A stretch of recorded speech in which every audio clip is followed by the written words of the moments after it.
Are these screenshots good enough? This is one of my students' store.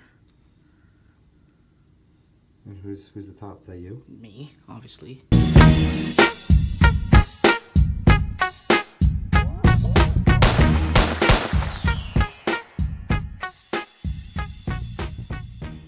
What is up, Dan fam? Alright, listen, I am here with Fred Lamb, and if you were on the live stream yesterday, you already knew that I flew out to Vancouver, 8-hour flight with a layover, just to get here, just to pick his brains for you guys. Now, Fred has done multiple millions of dollars online. I think 20 right now, right? Around 20 25. million? 25.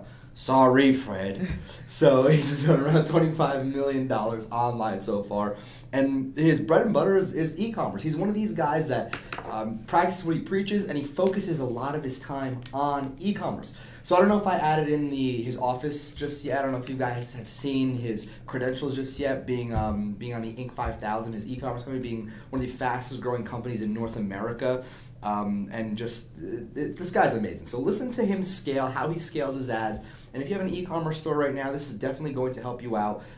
And let's just get right to it. He's going to scribble pad. I'm going to be here asking him questions as he goes along. So somebody asked us, exactly, Fred, what's your scaling strategy? What do you do?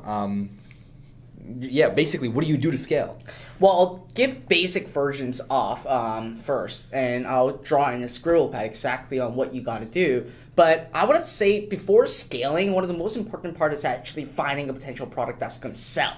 And you simply want to get the data first, see if it is going to sell or not, before you actually figure out if you want to scale or not. Now, when it comes to scaling, there's two different versions of scaling. Number one is scaling through just the ad itself, and number two is actually scaling to increase your AOV, which can exponentially grow your sales and obviously increase your budget on Facebook ads at the same time. So I'll cover all this inside. I'll draw it out and I'll tell you exactly what you need to do, and I may be even giving more information that I need. So Dan, hit me if I am giving away too much content that overloads people. All right, so let's dive right into this and I'll tell you exactly what it is. So first of all, I hope that you guys by now have already seen the live video on how I kickstart a Facebook ad campaign. Because again, like I said earlier, it is very crucial for you to actually find that potential product first before you actually do anything else. Now, let's say that you already found a good product. You are basically either breaking even or making little profit from it.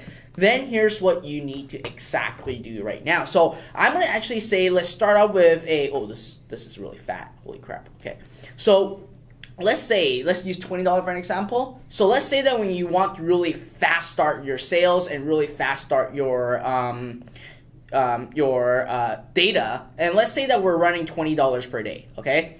So when you're running $20 per day, what you typically want to do, one of the most important things is that when you are already getting sales, you do not want to trigger Facebook's algorithm to reset and get back into the learning phase. Now, when you get back to the learning phase, it's not that you are going back into complete non-existent data. Facebook will still take the data that has already been running through your ads, but they're just going to be relearning again because you're trying to do something different. So when you are basically having an ad that's working, let's say 20 bucks a day, the general rule of thumb for scaling has two steps or two different phases. The first phase is basically increase your budget, okay? You increase your budget by no more than 20% max. Yes, this sounds to be a little bit low because from $20, you're only going up to $24. But when it goes up to 20%, that's when your data will not go into non-existent. Like I said earlier, it won't reset the algorithm. So what you really wanted to do is you simply want to increase 20% 1 to 2 days apart. And that is the safest way for you to scale. Now, it also depends on your audience size at the same time. Let's say that when you're starting out and you're getting an audience size of roughly less than 1 million, all right, which is the perfect number, which is 1 million. what you then wanted to do is say, all right, I have data, it's looking really, really good. I'm making a 50% ROI, let's say for an existing ad right now. And you don't want to go down the 20% every other day route, which is going to basically take some time before you hit $100. What you can do next, if you are confident enough that your creative is working, your product is working, and everything, and all the numbers are exactly aligned with what I shared with Dan in the live video, then what you can do is simply duplicate the asset to a higher amount, and you can duplicate it to $100. Now, you actually want to do it within the same campaign. Okay, so that it is actually using the same objective and same everything, and basically go from there. So what happens is that, yes, you are still going to reset the algorithm, but because in your initial steps you already know that the data is working, then you want to actually jumpstart right away. Now, if you actually do it more than 20% on your existing ad and increasing the budget, what's going to really happen is that you are going to reset the algorithm regardless. So this is the two different steps that you want to take depending on if you want to actually throw in a bunch of money or you want to actually scale up really, really slowly and going from there. Now, yeah. All right, so two things that I really want to cover. First off, I didn't know Canadians spelled duplicate with two Ds. No, it's supposed to be an arrow. This is supposed to be an arrow. Pretty interesting, Fred. This is supposed to be an arrow. Shut up. This is supposed to be an arrow. That's what I was trying to do. Now, it's a double D. That's for Dan De Silva. So the second thing is, can you give me the pros and cons of or give them the pros and cons of scaling up fast versus steadily doing it? So scaling up steadily will actually give you more control. Right. Scaling up fast, there's going to be one problem. Is that, well, is it going to be just by luck that in the first 2 days you're getting a lot of sales and then you're just going into it? So it really depends on the mindset that you have. What I normally do is if I'm going after the duplicate routes, I generally only go after the lookalikes. I'll be very upfront and honest with you because that that's what you're supposed to do, though. Yeah, it gives me a level of safety and a safety net because having the lookalike pixel, you're basically telling Facebook. What are you creating? Are you creating it based off of a purchase event or what? When it comes to e-commerce, there are several things that you can do when it comes to scaling and doing lookalike pixels. So for your lookalike, what performs the best? Are we talking creating a custom audience from an event and then creating that lookalike, or are you going to uploading your customer list and then creating a lookalike? What are you doing? Or are you using retargeting on a checkout to create, a lookalike? So that's going to be a very, very, very long process if we share it all. Yeah, of course. I'll do it a more simple version right away, okay? So first of all, uploading your customer audience is always the best. Yeah, of course. That I've seen. It's actually even better than running up the lookalike of the purchase event. I don't know why. Okay. I just don't know why. But here's the numbers that I would usually go by. So let's say that you're starting out and you're getting some sales in, this is a brand new product, you don't have a lot of data yet, and you're trying to actually capture all the data. What you then wanted to do is actually run lookalikes on the following. So I would run lookalikes on I'm going to make this not a D. Here you go. I'll create the lookalikes based on the view content. So someone that actually viewed that specific product.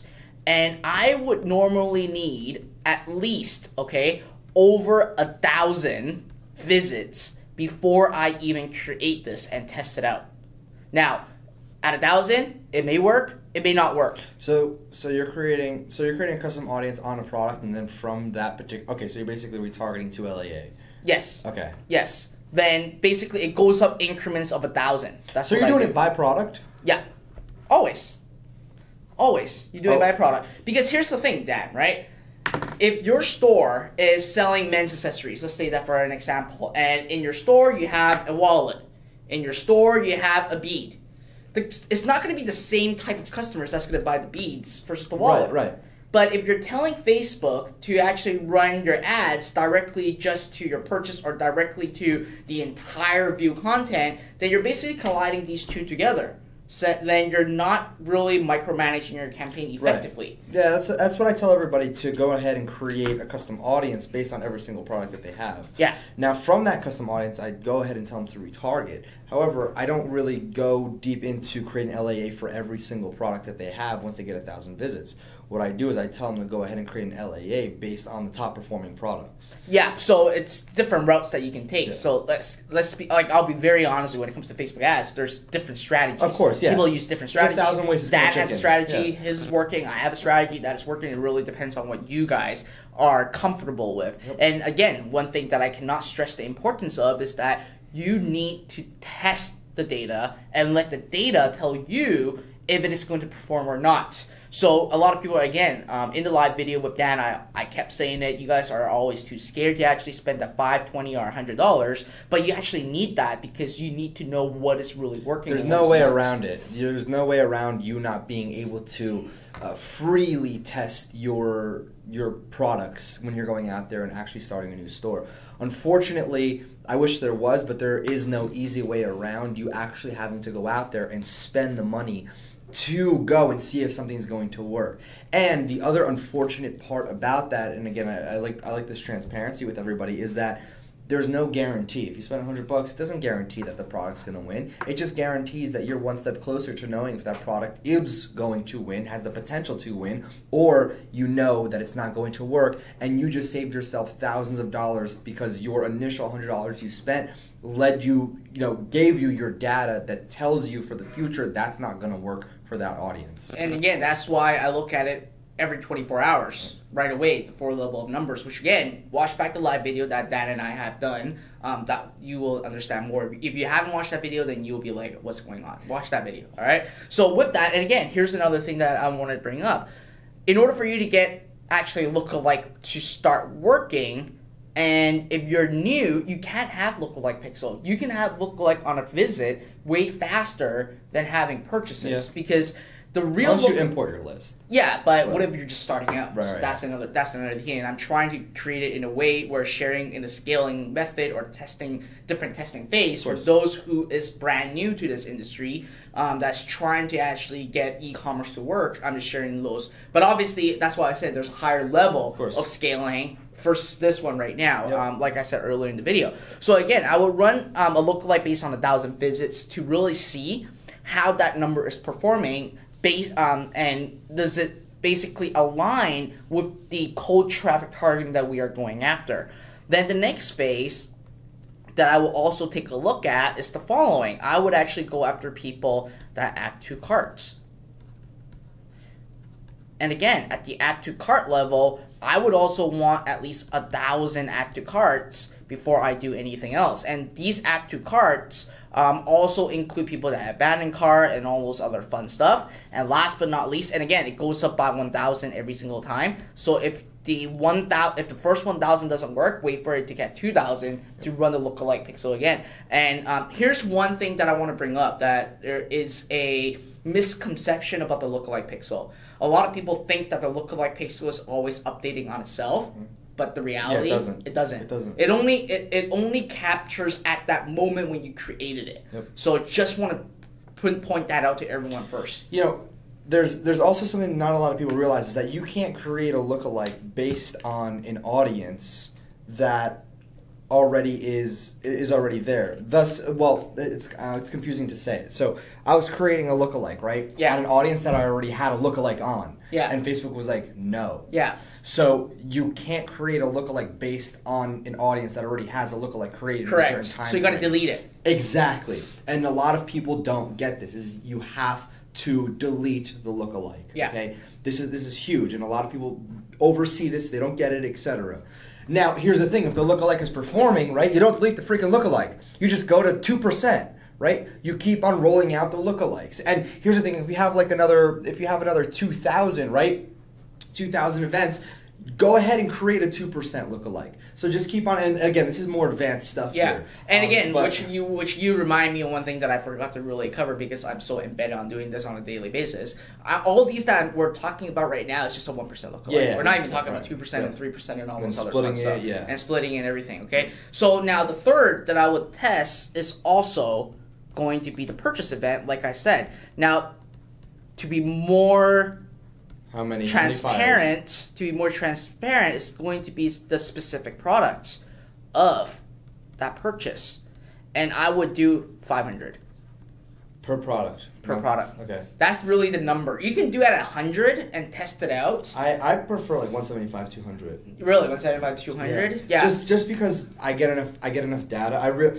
Per product. Because it's product specific. 500 is like solid. Yeah, 500 is a solid. Like that's where the scalability really comes in. That is where, that's where Facebook's going to be like, all right, cool. And the ROI is going to be insane there. But 175, 200, you can potentially test. If you want the safety net to freaking be there, 500. Yeah, 500. It's 500. That's the number. And it's all about testing too. If you're like, you know what, I'm just going to test this thing out like basically like nothing before. You can spend $5 test and just run 100 purchase event and go from there. But the realistic number is actually 500. That's the realistic number. Now, here's one key though.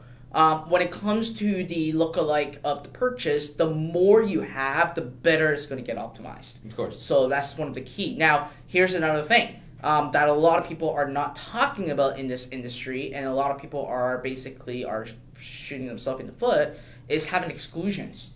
Oh, yeah, 100%. Well, if you need exclusions for LAAs because of the overlap. So, exactly. So, you don't get penalized. So when I was at Facebook headquarters, I kind of straight out asked, like, so for audience overlap, do you get penalized? They said yes and no in some way. And I said, where's the no? The no really comes into play where you're confusing Facebook and you're making Facebook harder to figure out what you want. So that's why you don't want the audience overlap. So anyways, coming back into that, you want to make sure you have exclusion. So let's say that you are already... and I just want to add a disclaimer in here. This does borderline a little bit more advanced stuff. So this is for the advanced people out there. When it comes down to LAAs and especially excluding and overlapping LAAs, for those of you that don't even know what an LAA is, that's, make sure you understand that lingo first. But for those of you that get what we're talking about, this is definitely a little bit more of a step up. Exclusion is huge, okay? You cannot scale to $1, $2, $3, $4 million every single year without excluding. Because why? Because you're going to be spending money like literally you're just better off burning money or flushing it down the toilet if you don't take a look at the overlap and exclude. Massive point. Yeah, and here's one thing though that I think that I realized that I found out like 4 weeks ago. As we're recording this right now, when you do exclusions, it does not reset the algorithm. Okay. That's the only thing that you can touch inside an existing asset that does not reset the algorithm. I didn't know that. So, anyways, what we're trying to basically say is that to make it more easy for you guys to understand what we're trying to accomplish right here is that if you are already running a 1% lookalike of add to carts, you want to absolutely make sure that you exclude the 1% purchase if you have these two assets running at the same time. Okay? Because the people from the add to carts, in order for them to add to cart to go to purchase, they have to go to add to cart first. If you actually have these two running, then you're going to create an audience overlap where you're technically competing against yourself. So that's why you want to have exclusion. And one of the most important points is that you also want to have, for every ads that you run, okay, for every ads that you have run is an exclusions of your purchase. Because even when you are running cold traffic from just the targeting level, if that person have actually bought from you, you don't want to serve that same ad to them all the time, or else they're going to get pissed off. They will mark it as spam. They say they don't want to see the ad. That will affect your negative feedback. When it gets your negative feedback, it's going to affect your CPM and all those other crazy stuff. All right? So very important stuff that you got to do. So now, when you say, now I'm going to be a bit more advanced, okay? Now, when you say I'd say go 2 more minutes and then... 2 more minutes? All right. So now what you want to do is I would always stay 1% for the add to cart and view content. But the purchase is where you want to do 1%, 2%, 3%, and going it up from there. And one of the most important thing, again, is that you always want to do exclusions for these. So if you have a 2% and 1% running, make sure that you exclude the 1% over here. And then for here, you want to make sure that you exclude, so the X 1% and 2%. So that, again, same thing. You don't want that the entire thing to happen. And this is basically one strategy that just based on ad spend and based on targeting. Another strategy for scaling is actually increasing your average order value using sales funnels and all this other stuff, which again, it's going to take us forever to cover. But again, But I will say that if you go ahead and register for this workshop that's in the description that I asked Fred, actually there's 2 workshops, you're invited to the very first one, and it is private, 100%, only 1,000 people will be invited. It's free to join. You don't have to pay a single dollar to be there, and I definitely suggest you come on live with us. Now, the reason being is because there's only 1,000 people that are allowed to be in that GoToWebinar room, and as you can imagine, thousands of people are watching these videos that I release with Fred, and thousands are registering. So we do have limited spots. Fred isn't going to be there every single day to hold your hand. This is a once-in-a-lifetime opportunity that you are getting access to come on live. We'll be there for probably 2.5, 3 hours or so, and teaching you everything you need to know.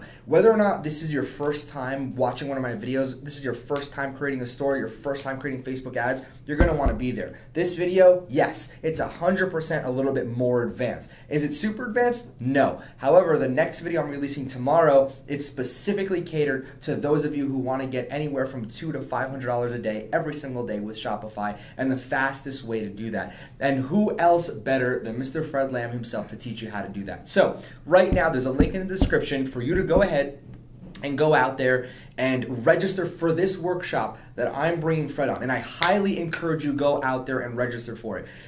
You know, if there's one thing that I'm ever going to ask from any of you, it's to make sure that you attend. There's one thing if you register, because, you know, I can register to 10 million things. Does it mean I'll attend it? No, it doesn't. I want you to be there live with us. There won't be replays, okay? It's not like I'm going to put it up on YouTube after. No, we're doing this once in a lifetime thing where I'm bringing Fred on to walk you through everything. You're going to be able to see how he's going out there, not only creating a store in 17 minutes, right? Yeah. We do a challenge, right? Yeah. Challenge. So I said over 20 minutes, he was like, I can do it in 17. I said, fine, I'm going to tell everybody 17. So right now, 17 minutes, a store up, running with funnels in it, right? Can you get funnels? I can get that. I can do that. Oh man, I'm gonna put him on the spot. You guys have to be there now. You Saying have the to story be. in 70 minutes. Yeah, now you're adding the funnel. Okay. Now, yeah, it's on. Oh, yeah. It's on. And we're talking. You even set up automatic order fulfillment and all that, right? Let's take it a step further, because I know everybody's like, ooh, automatic order fulfillment, where you don't have to freaking touch a single thing.